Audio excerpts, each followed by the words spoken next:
It's NFL season, folks. The 2022 season coming in full force with the Buffalo Bills securing their first win at the Los Angeles SoFi Stadium. Good news not only for Bills fans, but also for SeatGeek. The mobile-first live entertainment platform says NFL ticket demand is heating up across the board.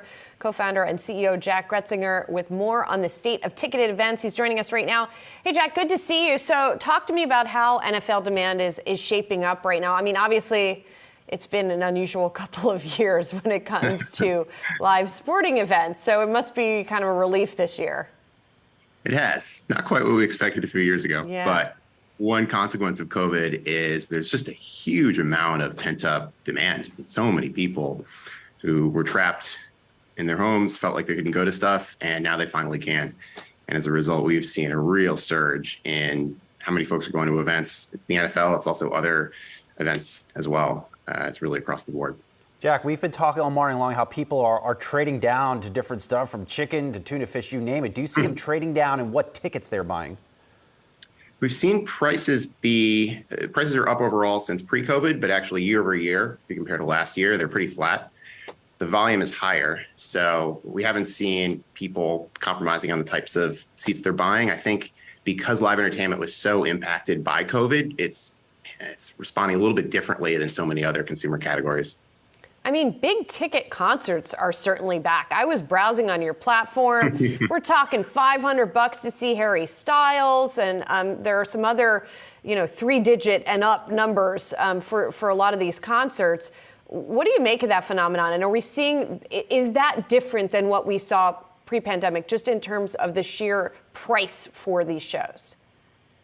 When you think about the effect of COVID on live entertainment, it obviously affected sports and music, but it affected music even more because to some extent you can play a sports game with not all the fans there, in some cases no fans there. That doesn't make any sense for a concert. It would be a pretty boring concert. So as a result, artists had to really fully put things on hold, and tours are something artists rely on to make money for their income. So we finally are reaching a point where artists are comfortable and confident that there's no more cancellations in our future, that they can announce major tours. And we're seeing that. And I think we're actually still in the relatively early innings of seeing that. There's, like you mentioned, some major tours right now, Bad Bunny, Harry Styles, Elton John.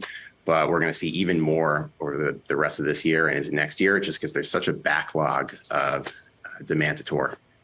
And Jack, the business of ticketing and concerts in particular, but across the board, is very competitive. And I think of Live Nation in particular, which is now doing this dynamic pricing where they're trying to capture more of the demand that maybe otherwise would be going to your business. How is that playing out for you guys?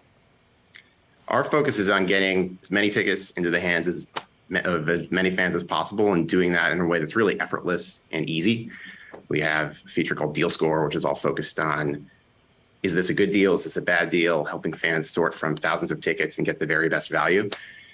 For us and for our clients, we just want real fans to be able to go to as many events as possible. And I think historically, due to some of the incumbents, the technology that's out there, the way they've run their businesses has actually impeded that. And in some ways has prevented the market from being much larger than it could be. So we're a technology company. We're focused on basically using software to allow people to buy more tickets, feel better about it, and go to more stuff. Jack, it sounds like you got a heck of a story to pitch to investors. Take us through why did the SPAC fall apart? Why did you decide to raise more money? We were working with Red Ball on the SPAC. They were incredible partners. We were really excited to be working with them. And due to what everyone has seen in the broader public markets, decided that it was not a good time to be going public. Probably not that surprising for everyone that's been following along. So mutually made the decision that now was not the right time for SeatGeek to de-SPAC. And on the other side of the coin, we had our investors seeing our numbers and just seeing really outstanding growth, more than doubling the size of our business year over year. And they were eager to put more money in, and we were delighted to do that. So we were actually pretty substantially oversubscribed for this round. We ended up raising much more than we intended to, but we're in the fortunate position to do that just because we've, I think, positioned ourselves to really benefit from a lot of this post-COVID recovery and have more and more fans than ever by a pretty wide margin buying on SeatGeek. Maybe you set your fundraising goal too low then, Jack. It sounds like perhaps. It was a Series E, so obviously you've been through A through D before this. How did this one compare? I mean, you just told us a little bit about it being oversubscribed, but I am curious how the process compared to when money seemed to be a lot more flowing, right, a couple of years ago. Yeah, for us, we were fortunate in that it was inbound driven, meaning it's not like we were out there pitching folks. It was driven by investors who wanted to be part of SeatGeek, many of which were already on our cap table. And as a result, it was a pretty quick, efficient process. The fact that there was so much demand helped as well.